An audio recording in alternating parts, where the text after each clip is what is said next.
ఈ వీడియోలో మన ప్రపంచంలోనే విచిత్రమైన చట్టాల గురించి చెప్తాను. నంబర్ 1, ఈ దేశంలో లిప్స్టిక్ వేసుకుంటే పెళ్లి క్యాన్సిల్. ఈజిప్ట్ దేశంలో ఒక చట్టం ఉండేది. పెళ్లి చేసుకునే అమ్మాయి గనక పెళ్లి రోజు లిప్స్టిక్ వేసుకుంటే ఆ రోజు పెళ్లిని చట్టబద్ధంగా రద్దు చేసుకోవచ్చు. ఎందుకంటే అప్పట్లో లిప్స్టిక్ వేసుకోవడాన్ని ఒక రకమైన మాయగా చూసేవాళ్ళు. పెళ్లి కూతురు తన అసలు ముఖాన్ని దాచి భర్తను మోసం చేయడానికి మేకప్ వేసుకుందని కోర్టు భావించేది. ఈ రూల్ వినడానికి వింతగా ఉన్నా అప్పట్లో చాలా పెళ్లిళ్లు దీనివల్ల ఆగిపోయాయి. నంబర్ 2, ఈ దేశంలో ఆదివారం కార్లను కడగకూడదు. జర్మనీలో ఆదివారం రోజు మీ సొంత కారును మీ ఇంటి ముందు కడగడం నిషేధం. జర్మనీ సంస్కృతంలో ఆదివారాన్ని క్వైట్ డేగా చూస్తారు. ఆదివారం రోజు ఎలాంటి శబ్దాలు చేయకూడదు. కారు కడిగేటప్పుడు వచ్చే నీటి సౌండ్, ప్రెజర్ పంప్ శబ్దాలు పక్కింటి వాళ్ళ ప్రశాంతతను పాడు చేస్తాయని ఈ రూల్ పెట్టారు. ఒకవేళ కారు కడగాలనుకుంటే శబ్దం రాని కార్ వాష్ సెంటర్లకే వెళ్ళాలి తప్ప ఇంటి ముందు మీ కాళ్ళని కడిగితే పోలీసులు ఫైన్ వేస్తారు. నెంబర్ 3, ఈ దేశంలో రాత్రి 10 తర్వాత బట్టలు ఆరేయకూడదు. స్పెయిన్ దేశంలోని కొన్ని నగరాల్లో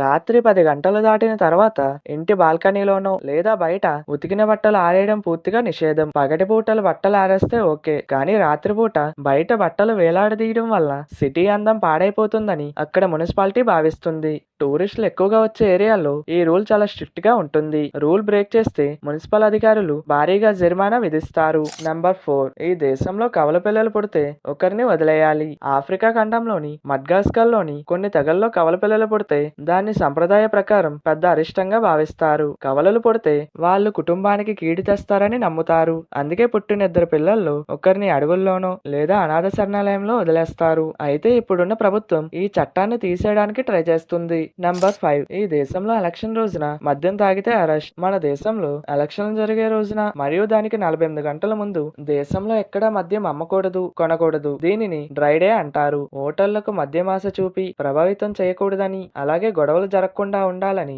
ఎన్నికల సంఘం ఈ రూల్ తెచ్చింది. అయితే ఈ రూల్ మన ఇండియాలో అమలవుతుందంటారా? కమెంట్ చేయండి. నంబర్ 6, ఈ దేశంలో మన ఇంట్లో బల్బు మార్చడానికి కూడా లైసెన్స్ కావాలి. ఆస్ట్రేలియాలోని విక్టోరియా స్టేట్ లో మీ ఇంట్లో ఫ్యూజ్ పోయిన ఎలక్ట్రిక్ బల్బును మార్చడానికి కూడా మీకు హక్కు ఉండదు. చట్టపరంగా కేవలం లైసెన్స్ ఉన్న ఎలక్ట్రీషియన్ మాత్రమే వచ్చి ఆ బల్బును మార్చాలి. ఇంట్లో చిన్న చిన్న కరెంట్ పనులు సొంతంగా చేసి ప్రాణాలు పోకూడదనే ఉద్దేశంతోనే ఈ చట్టాన్ని తీసుకొచ్చారు. కాకపోతే ఇప్పుడు ఈ చట్టాన్ని ఎవరు అంతగా పట్టించుకోవట్లేదు. నెంబర్ 7, ఈ దేశంలో బరువు పెరిగితే ట్యాక్స్ కట్టాల్సిందే. జపాన్ కంపెనీల్లో పనిచేసే ఉద్యోగులు గవర్నమెంట్ పెట్టిన వెయిట్ లిమిట్ కంటే ఎక్కువ బరువు పెరిగితే ఆ అదనపు బరువుకు గాను సదరు కంపెనీలు ప్రభుత్వానికి పెనాల్టీ ట్యాక్స్ కట్టాలి. నెంబర్ 8, ఈ దేశంలో భార్య భర్తలే మర్చిపోతే జైలుకే. పెసిఫిక్ మహాసముద్రంలో సమోవా అనే ఒక చిన్న దేశం ఉంది. అక్కడ భర్త గనుక తన భార్య పుట్టినరోజును మర్చిపోతే అది చట్ట ప్రకారం నేరం. ఒకవేళ భర్త బర్త్డే విష్ చేయడం మర్చిపోతే భార్య నేరుగా పోలీస్ స్టేషన్ కి వెళ్లి కంప్లైంట్ ఇవ్వచ్చు. ఫస్ట్ టైం మర్చిపోతే పోలీసులు పిలిచి భర్తకు గట్టి వార్నింగ్ ఇచ్చి వదిలేస్తారు.